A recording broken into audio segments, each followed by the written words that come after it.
This podcast is sponsored by nobody.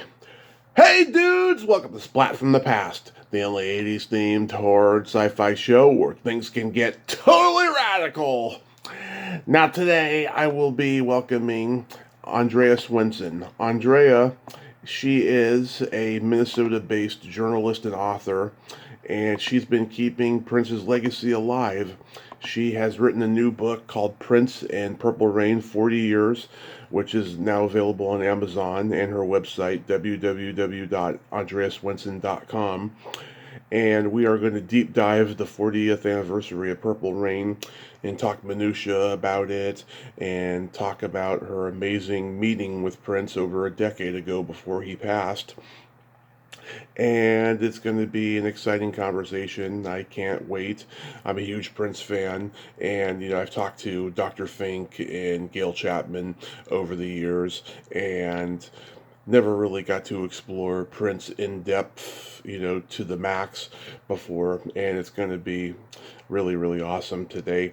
She's written 3 books overall. Got to Be Something Here, Deeper Blues, and her newest book, as I said, Prince and Purple Rain 40 Years, all available on Amazon and her website, www.andreaswenson.com, and it's going to be fabulous once again.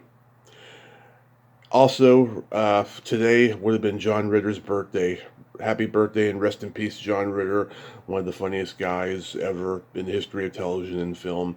It's really sad. He was loved and revered by everybody. Happy birthday and rest in peace, John Ritter. So yeah, here is my interview with Andrea Swensson.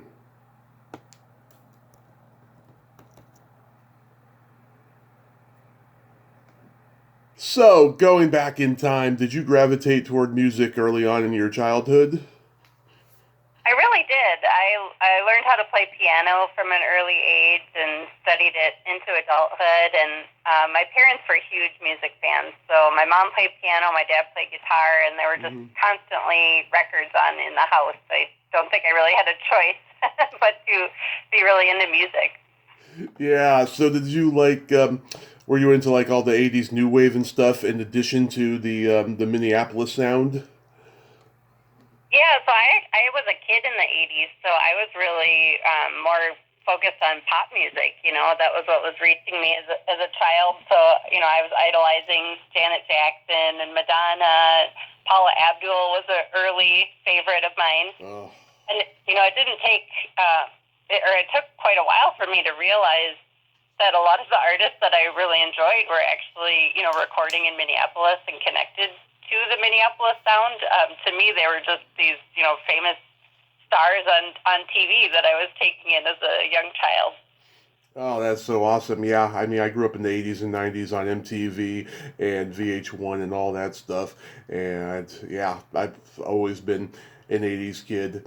What age would you say that Prince came onto your radar? Well, he was always, in the world and in the air around me coming up, but I really didn't start to focus on him and follow what he was doing until the late 90s, which is when I was a teenager. Mm-hmm. I started, going out to shows on my own and exploring things on my own, buying my own music, and that's when I started to get into him. It was around the Rave Unto the Joy Fantastic period, and he was working with a lot of younger, contemporary artists, so that was really interesting to me. He was, that album has Gwen Stefani on it, and Sheryl Crow, and Ani DeFranco, and all of these other, really powerful women from the mid to late 90s, so I thought that was really interesting and cool that he was, working with all these different people.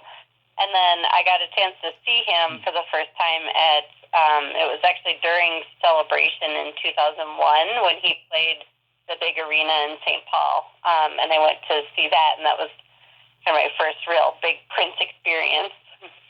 Yeah, I was 4 in 1987 when Sign of the Times came out, and that did it for me. "You Got the Look" is still my favorite Prince song, and Aw. remember when that came out, and I Could Never Take the Place of Your Man, and I rented that concert movie a lot. I loved it. My family made fun of me for it at the time. Now that they're older, they have a lot more respect for Prince and how talented he was, but at that time, they just thought he was silly. Um, Oh. you remember the first album you ever bought with your own money? Yeah, it was Paula Abdul. Yeah, I had the Forever Your Girl album on cassette when I was a kid. My parents got it for me for Christmas one year. Aw. I love that. Yeah, it's funny because, many years later I ended up working at Minnesota Public Radio, and one of the producers there, he came up to me one day and he said, I'm MC Scat Cat. And I Oh said, yeah. what? And he said, yeah, Derek Stevens is his name, but he has a long history of, participating in the hip-hop community in Minnesota. He was one of the first real rappers as the scene was getting going. And he got tapped by the producers of that record to be the rapping cat, MC Scat Cat. So that was absolutely mind-blowing. Yeah. Oh my God. For years we thought he was Will Smith when he was the Fresh Prince. Oh, funny. Yeah, I could have swore it was him for the longest time. It's so crazy. How about the first concert you ever attended? Oh, let's see. It would have been the Moody Blues Oh, in Duluth. I was raised in a small town outside of Duluth, and my parents were huge '70s rock fans, so they brought me in the '90s when the Moody Blues was on tour. this is what I call good parenting. I love hearing that. I'm a huge Moody Blues fan as well. I never got to see them live, unfortunately. But Aw. did you know early on that you wanted to write and be a journalist? I think I did. I knew I wanted to be a musician. That was one of my first real goals in life. And then I suppose it wasn't until I was getting ready to go to college that I started thinking more seriously about writing. I always really enjoyed it. But once I got to college, I started freelancing for the school newspaper, writing record reviews and concert reviews, and I just Mhm. absolutely fell in love with it. It felt like such a combination of these two huge loves in my life, which is, telling stories through writing and playing music. And I love being around musicians and talking to musicians about, their craft. So it just was a really natural progression for me. Yeah. Did you write for the school paper? I did. Yeah, I went to Hamlin University in St. Paul, and I wrote for their student newspaper. Yeah, I don't consider myself a journalist at all with all the interviews I've done, but like I kind of wish I had written for the school paper. Aw. It was definitely a good way to, dip a toe in and see if I liked it. Yeah. Where did you go to college? It's called Hamlin University. It's a liberal arts college in St. Paul. Nice. And then you went on to write for every magazine outlet from NPR Music to the Minneapolis Star Tribune to the Current, and you've written 3 books. So go back in time. When was the first time you saw Purple Rain? Oh, I probably saw scenes of it on, MTV or VH1, like on a rerun before Mm, I actually sat down and watched the full thing. yeah. But I had a friend when I was in my late teens, early 20s. Her older sister was obsessed with Prince and Purple Rain, and she actually sat us down one night and was like, "You have to see this. Like, this is really important for your evolution as human beings." And we watched the whole movie, and she taught us the hand signs for "I would die for you," and we just got our Prince education. And it's just it's such a vivid memory for me still, seeing all of it for the first time, and then actually going to First Avenue in person and comparing, the scenes from the film to the club. Yeah, it was always on HBO from the time I was 2. I was born in 1983, and it was even then this kind of mystical kind of movie, and I could watch it over and over again. This was right at the height of movies coming out that were like extended music videos, whether it's the break-in movies, Flashdance, Body Rock, etc. And this came out of that craze. So from what I've read, Prince's contract with Warner Brothers was up, and they wanted him to renew, but his manager said not unless he stars in his own studio movie. Is that right? It's a little bit opposite. So the management contract was going up for renewal, and Prince would only sign it if they agreed to champion him starring in his own film, and he wanted to have complete control over it, of course. And I talked to his manager Bob Cavallo about it, and he thought, what a bold move for someone at that stage in his career, where he definitely was on an upward trajectory with 1999, but certainly not at the level of someone who would just be assumed to be a star in his own film. And he said something really unusual to Bob Cavallo. Prince said, and I don't want it to be financed by some jeweler or drug dealer. I want it, fully financed by Warner Brothers Pictures. And he also wanted his name above the title of the movie, like Prince starring in Purple Rain. So he had this really strong vision for what he expected and wanted out of this before they had, even done a single thing in the actual deal. That is interesting. Wow. I mean, did Prince ever like express interest in wanting to act before? He did, yeah. Earlier in his career, he had a band that went into the studio and they made a record under the name The Rebels. Yeah. And it was around that period that he had first envisioned a movie, and it was going to be called The Second Coming. Yep. And I do think that some of it they even had filmed some scenes or maybe some just test shots or different kind of ideas that he had for it, but it never really went any further than just an idea at that stage. So it was definitely something he had an impulse to do. It just took a while for him to, fully get the resources behind him to actually make this happen. Interesting. And I don't know if this is accurate, but at one point, Warner Brothers, they wanted to make the movie, but just not with Prince. They just wanted his music, and they wanted to have John Travolta in the lead. I've heard that too, but I couldn't verify that with anyone in his orbit. I'm not sure where that story comes from, really. But Bob Cavallo told me it was always Prince that it was his story, it was his idea to begin with, and that it wouldn't have really worked with someone else in the lead, I don't think. It's fucking absurd to even think of that notion, but then again, Hollywood has no imagination. You hear stories like that all the time with people. It's just so true. It's strange, yeah, but it's Prince's movie all the way. But did Albert Magnoli and William Blinn talk to Prince and get a sense of like what his upbringing was to incorporate it into the movie? My impression is that William Blinn did not. He kind of had his own spin on the script, and it was very much like a made-for-TV movie kind of vibe. Some of Prince's staff at the time told me that there was something a little simplistic about it, and it didn't have the nuance that the story eventually took on.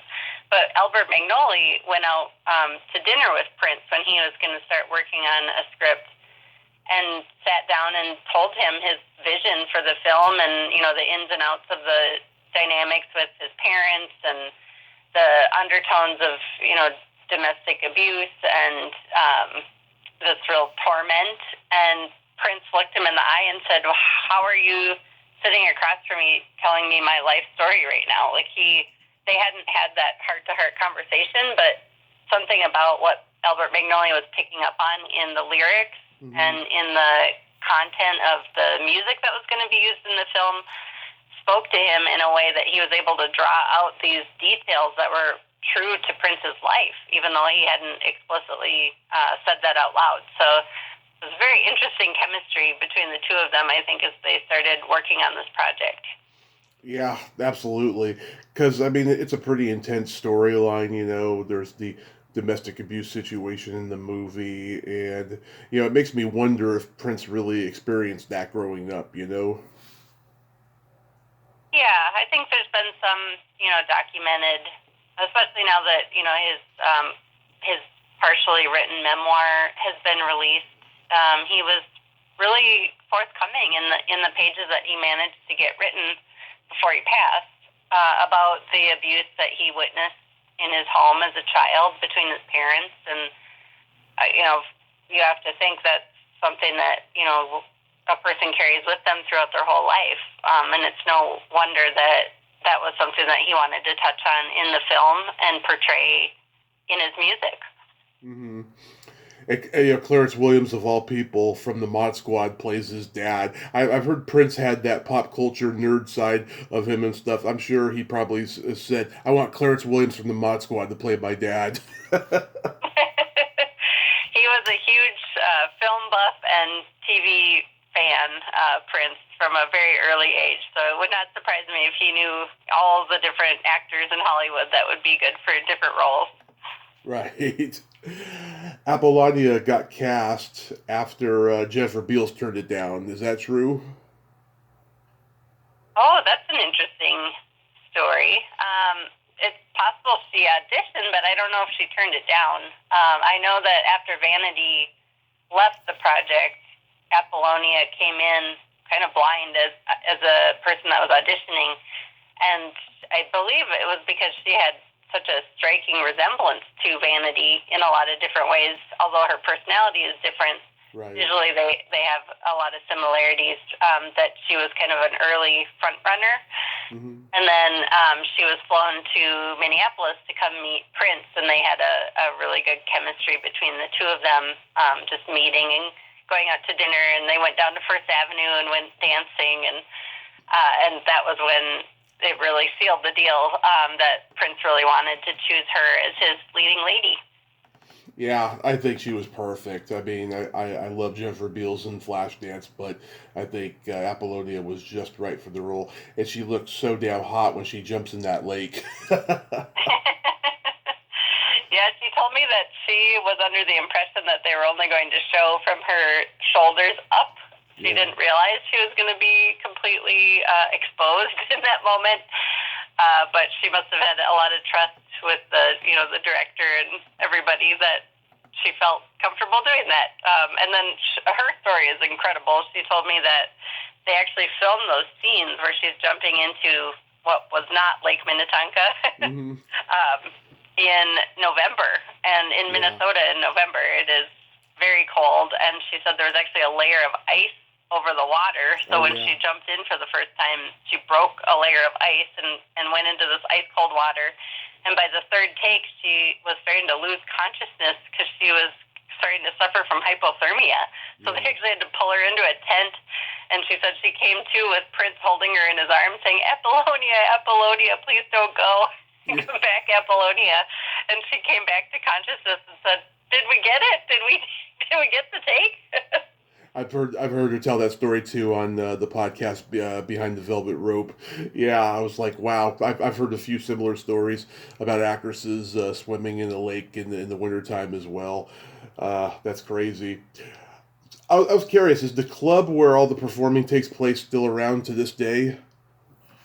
It is. Yes, they just celebrated over the kind of the pandemic their 50th anniversary. They're still going strong, and First Avenue has actually turned into somewhat of a little, almost like a live music empire here in the Twin Cities. They own several other venues now, and have really been at the forefront of a lot of change in the music scene here.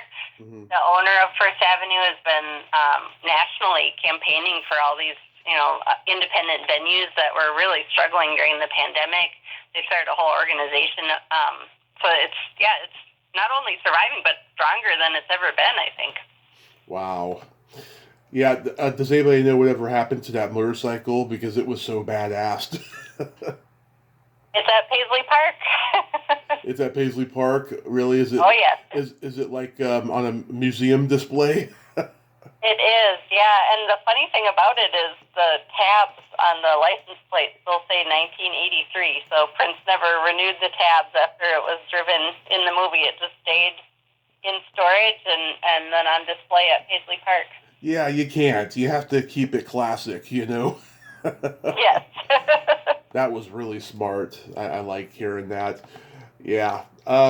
Let's talk about the soundtrack. You know, were the songs specifically written for the movie, or did he have them done already? Because he seemed like a guy who was constantly writing, like every day.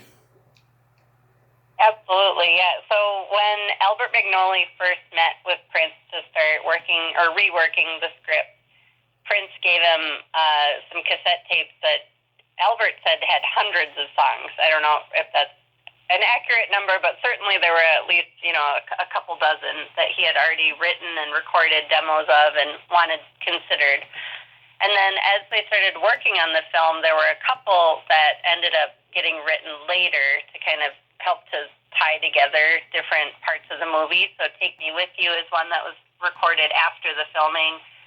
The Beautiful Ones was actually recorded kind of during the filming, and then after there was a totally different song that they were considering for that scene in the film that he kind of scrapped and replaced with The Beautiful Ones. Mm-hmm. So there was a couple of them that he was, definitely responding to the storyline and writing as he was inspired, but I think a lot of the, big iconic hits like Purple Rain and Let's Go Crazy and I Would Die For You, that was material that he already had and had kind of a vision for being used in this film. Yeah, God, they're all fantastic. One of the best soundtrack albums ever. What are your personal favorite songs from the soundtrack? Well, I always love The Beautiful Ones because his vocals on that song are just amazing. I mean, it's the full range of Prince, the falsetto and the cooing and then the absolute harrowing shrieks. Yeah. And that song to me is also so special because it's one of the only ones on the soundtrack that he recorded completely alone. Yeah. He was, basically in the studio alone for 24 hours and came out with that song. And, there's so many of the songs on the record are with the Revolution, and that's what gives it such a vibrancy and almost a live feel because some of the songs actually were recorded live and then, slightly overdubbed in the studio afterwards. But there's something really impressive about being able to play all the instruments yourself and then create that kind of reaction and chemistry with yourself alone in the studio to make something like The Beautiful Ones. I find that very impressive. Absolutely. I love all of them. They are all toe curlers. Just great songs. I used to see guys do Darling Nikki in karaoke for years. They would get down on the floor and dry hump the air. Grind! Grind! It was so awesome. Oh my God. Do you have like a top 5 favorite Prince songs of all time list? Oh, it changes all the time depending on what era I'm working on. So I've been in the really wonderful position of getting to make the official Prince podcast. So we put out new seasons depending on, music that they're reissuing. So if they're doing a box set with a bunch of new Vault material, we'll do a season specifically around that. So I'm constantly doing these, deep dives into like a year of Prince's life and really focusing on what he did in that year and the music that came out of it.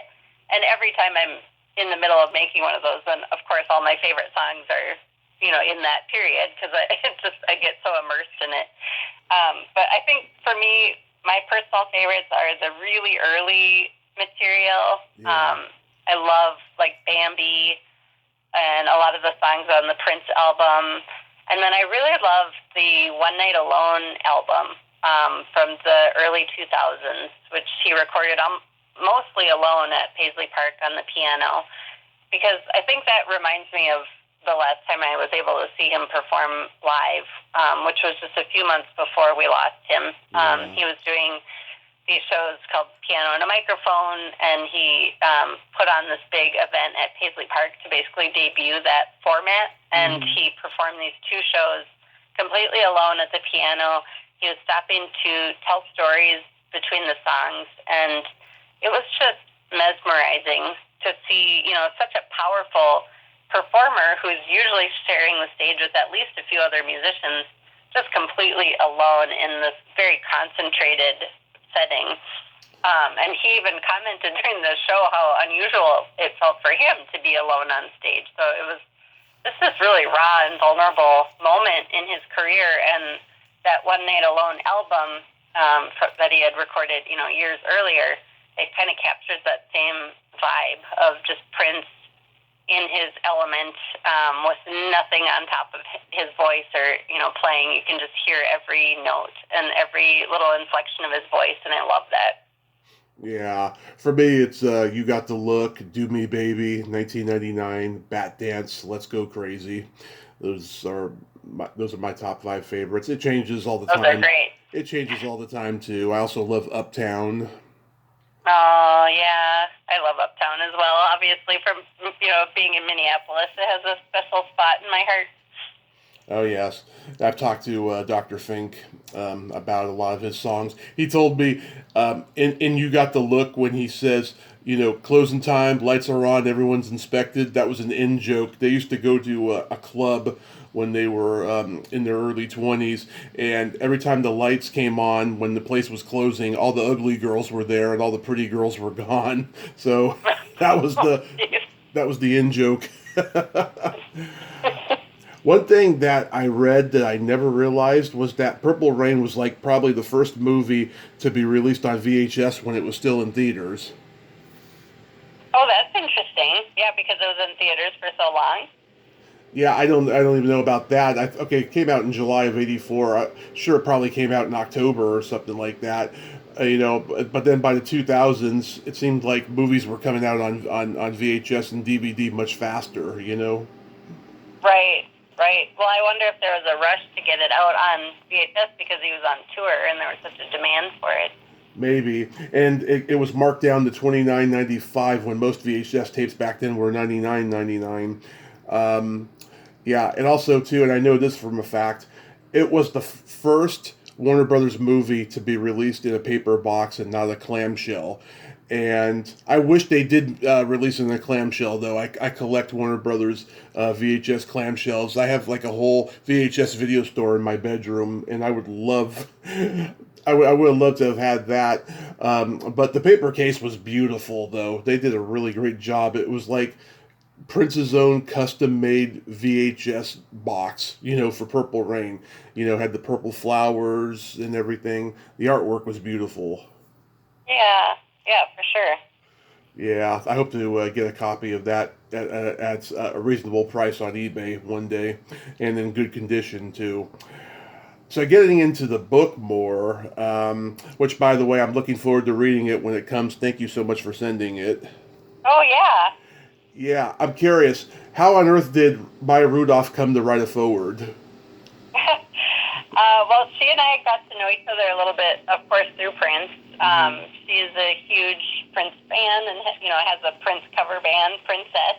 Mm-hmm. And during the pandemic, I was working on a series of podcasts about Sign of the Times. And it was, heavy lockdown period where most of us were just on our, Zoom screens all day long. And I reached out to her and also to Fred Armisen, who I'd gotten to know through his love of Minneapolis music. Wow. And I said, hey, would you guys want to hop on a Zoom and just, talk a little bit about Sign of the Times? And we ended up talking for 3 hours.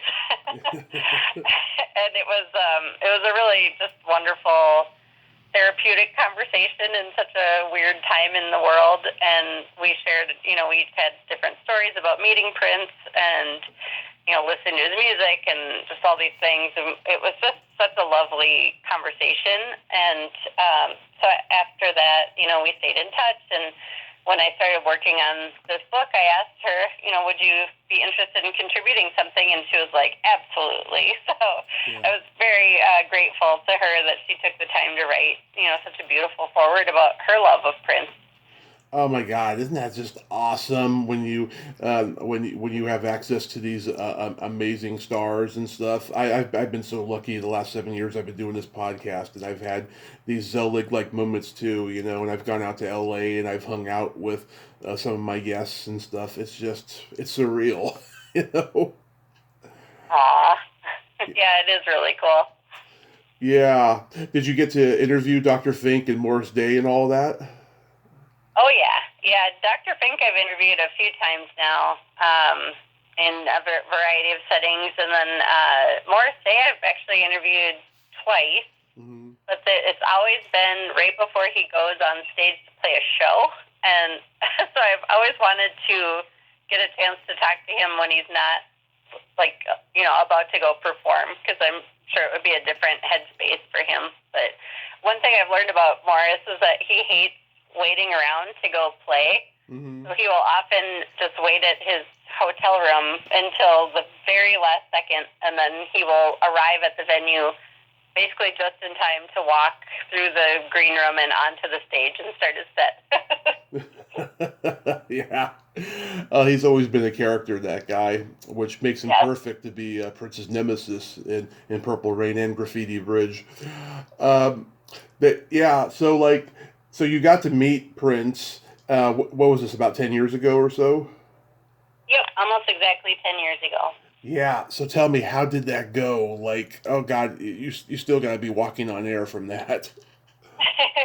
Well, it was a little nerve-wracking at first because I didn't know why he wanted me to come out there. I was in a part of my life where I was going out to Paisley Park all the time. He was doing a lot more events, and I knew that I was on his radar because I had interacted with him through his manager a couple times. And so we were working on this piece about the Purple Rain's 30th anniversary in 2014, and I did a big radio special about it, and I'd interviewed a bunch of people, and one of the people was Bobby Z from The Revolution. And the day that it aired, I got an email from Bobby, and it just said, he wants you to come to Paisley Park tonight. Are you free? And I said, yes, of course. And as we went out there, I pulled into the parking lot at 11 o'clock that night, and there were no other cars in the parking lot. You know, I didn't know if this was going to be a dance night or what, and the only person that was there was Bobby Z. Yeah. And I got out of my car, and he said, I think we might have hit a nerve. And I went, oh, no, are we in trouble? And it really felt like we were getting called into, like, your principal's office or something. And so we go inside, and Prince comes right out and, shook my hand, and I met him, and he started kind of teasing us about the special that we had done. And he said, I don't know why people need to do that, to focus on, the anniversary of something and live in the past like that. These people must not have anything interesting going on in their lives. I disagree with that. Wow. And it was just, it really kept me on my toes. I didn't know, I just didn't know how he felt about the whole thing. And then the point he was making is that he led us down the hallway to the studio in Paisley Park. We went into Studio B, and he swung the door open, and he goes, this is what I'm doing now. Yeah. And we sat down, and we listened to not one but two full albums of music that he was going to release that fall. Artificial Age under his own name, and then Plectrum Electrum with Third Eye Girl. And I had met Third Eye Girl before, but they were all there in the studio with us listening, and it was just like, point taken, Prince. Like, I understand you're like, dozens of albums beyond Purple Rain at this point. Right. So many, hundreds of songs since, all these iconic hits, and he was really focused on what was going to come next and what the future was going to bring and what his next project was going to be and how he was going to keep pushing forward. So I really took a lot out of that interaction.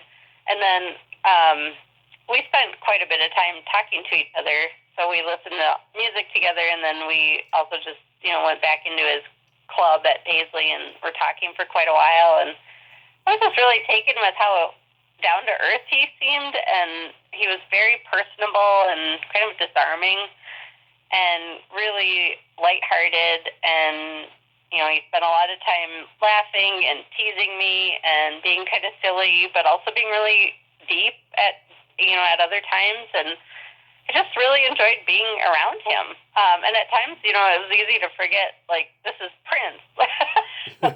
Like, he was very, just easy to be around. So I really treasure that memory, because there's just so much about his eccentricity and oddness and otherworldliness out there in the world. And for a night, I got to see Prince the person. He was just a guy, and it was just really nice to get to see that side of him. Well, in the early years, he wanted to troll the mainstream, like he was, when he was interviewed after singing on American Bandstand, he was responding to every question like a kid would. He's holding up four fingers to say, the band's been together 4 years. Or that interview he did for MTV in 1985 on the set of America, where he's surrounded by all these extras, and he's making jokes and stuff. Yeah, I think after a while, as he got older, he decided to drop the facade, and just be himself. Have you ever heard Kevin Smith's story of making the unreleased documentary for him? Yeah, it's funny you mentioned that. It just popped up the other day on my feed somehow, and I ended up watching the whole thing again. Yeah. Yeah, it was an interesting thing. I think, I don't know if you saw the video of Kevin Smith crying after Prince passed away, but Yeah. He later regretted kind of how, I guess, mocking he was at times with his tone and the way he recounted that story, and of course was playing up all the details for comedic value, because he's a comedian. Of course. But it's such a fascinating little window into, what it was like to try to collaborate with Prince on something, because he was constantly having all of these ideas, but did not have the time to execute all of them, because, it was just this constant stream of thought of, what if we did this? What if we did that? What if this could happen? Yeah. And it's interesting to get that perspective of someone who was really brought into his world to try to accomplish something with him, and then of course it was abandoned, like so many other things. All he wanted was a song to use on the soundtrack, and then Prince is like, right. Come into my world, and he's like, I really shouldn't, but then again, it's Prince, Right, right. Funny. It's so funny. I think in retrospect, he needed to get it out that way, the way he did, because he was still young, and he was just learning the mainstream part of show business, because he had been in his indie world for so long and making movies the way he wanted to. And then when the big shots are calling, whether it's Prince or Bruce Willis, he's learning how ugly the business can be as well. So I think it was a healthy thing for him to get it out then. But then as you get older, you start to see things differently. And I've seen him talk about Prince lately and stuff, and it's completely different. So it's right. It's good that he's evolved that way and stuff. But I mean, talking about Prince gets his clothes from Nordstrom's boys department just had me on the floor. So funny. Oh my God. So what did you think of the movies Prince made after Purple Rain? I can't say that I've spent a lot of time watching those movies. I've maybe seen Under the Cherry Moon twice and Graffiti Bridge maybe 3 or 4 times. The only reason I watched Graffiti Bridge that many times is because I was writing a book about a guy who it turns out was hired to be an extra in that film, so I was actually looking for him in the scenes. I mean, I think there's a strong case to be made for Prince needing an editor and a director in those situations. Yeah. He had such a high amount of confidence in his own abilities, and because he was so successful producing his own music, he just assumed that he would be able to produce his own films and be, in the director's chair for these projects. But, he had far less experience making films than he did making music, and I think it really shows in some of the choices that he made. I mean, Graffiti Bridge is just plain surreal, the way it was shot. Mm-hmm. There's like almost a kind of a camp to it, and you don't know at times if you're watching like a musical on a theater set or if it's a movie. You know, it has this. It's a strange sensation watching that movie, and I think part of it is, you know, it got changed so much during the production and became 3 different kinds of movies, and then was just released that way. So yeah, I think if it was me, I would have insisted for a little bit more creative collaboration, perhaps. But, you know, that's part of what makes Prince Prince. He wanted to be holding the reins, and he sure did. Yeah, I really wanted to like Under the Cherry Moon and Graffiti Bridge, but they're unfocused. You know, Cherry Moon is kind of a Fellini-esque black and white movie, and Graffiti Bridge is a spiritual sequel to Purple Rain, but I don't know much about it other than that, you know, it started out as a Time movie and then it evolved to a Prince movie, and by that point Prince was getting back in touch with religion, you know. There's not much written about that movie and stuff. Are you going to write a book about that movie? No, I just wrote a book about this man named Cornbread Harris, who is Jimmy Jam's father. Mm-hmm. And I just, through random circumstances, discovered that he was tapped to be an extra in that movie as a way for basically friends in Jimmy's life to try to get him to talk to his dad, because they had been estranged for many years. Mm-hmm. So it was really fascinating to learn about Cornbread's experience of being an extra on the set. He remembers, you know, waiting around for hours and hours every day with all the other extras and getting called to do various things, like walking down the alley behind, you know, people that were in the movie. And at one point, I think he played a bum and was leaning against the wall in the alley. And at another point, he was, you know, walking with a woman arm in arm behind a scene. Yeah. And he, his main memory of it was that to pass the time on these long days on set, he would play piano for all the other extras.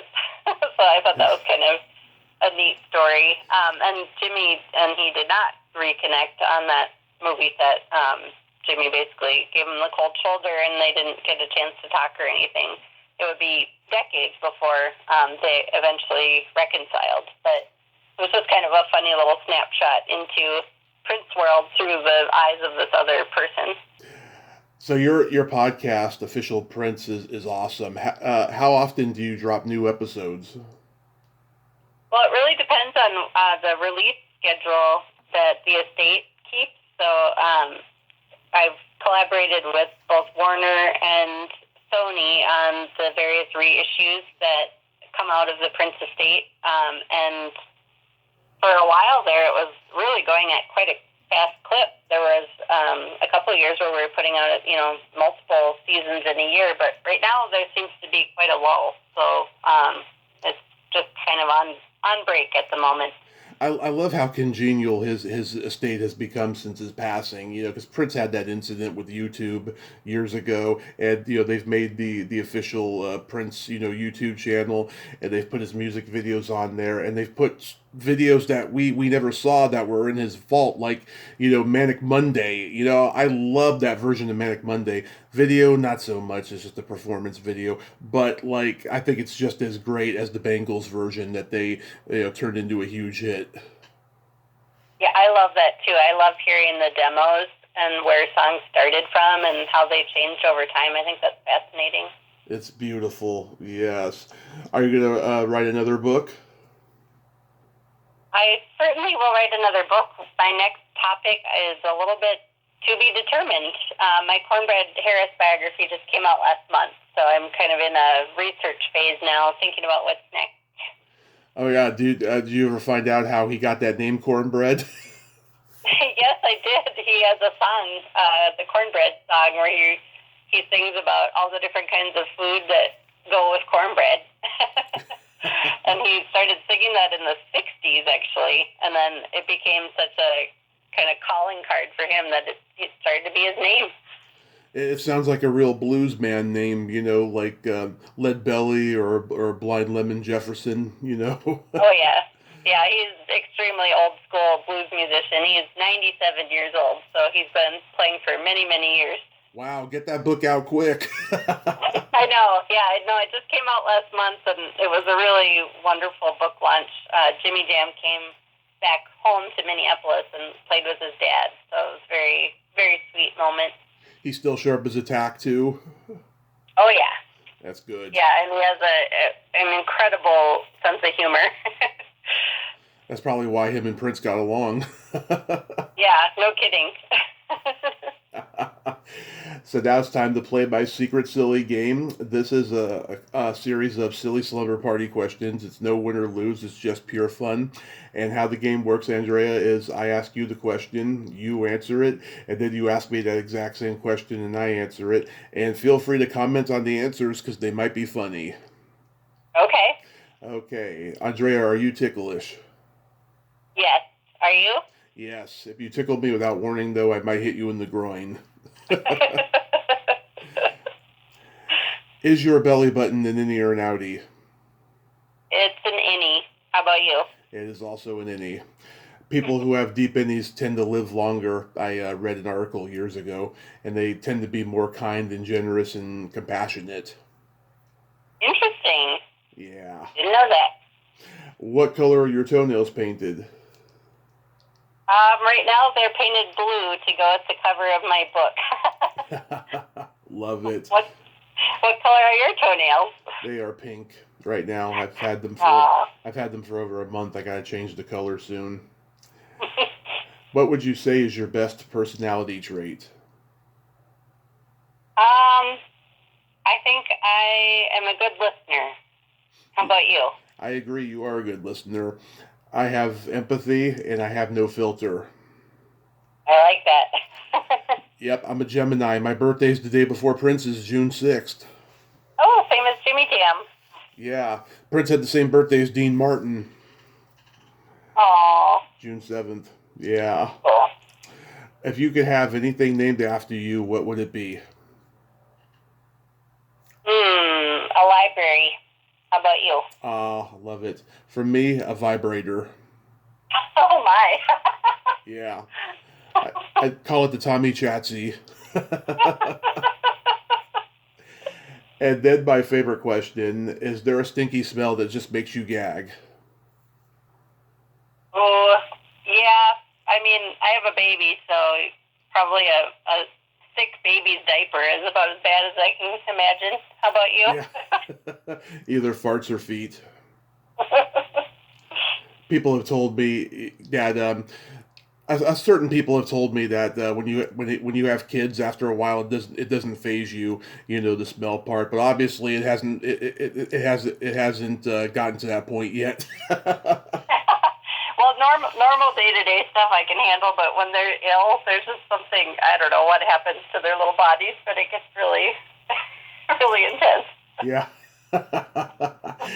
Andrea, thank you so much for coming on today, and I love that you're chronicling Prince's history and keeping his memory alive, and I'm looking forward to reading the book when it arrives and watching episodes of your podcast. Be safe out there and keep on doing what you do. Oh, thank you so much for inviting me. This has been a real joy, and I hope you love the book. It's been such a fun thing to put together. At this point, I think I'm going to. Aww. Okay, have a great day and be safe. Okay, you too. Bye. Thank you. Bye-bye. Well, there you have it. Andrea Swensson, ain't she a sweetheart? Oh my God, what a sweet, bubbly personality. And wow, I didn't realize she was that young to be such a Prince fan that way, and that she's chronicling his memory and keeping it alive. That is so friggin' awesome. We had some technical issues at the beginning. We started out on Instagram, and then it went to phone pretty fucking quick because it kept cutting out like 3 times.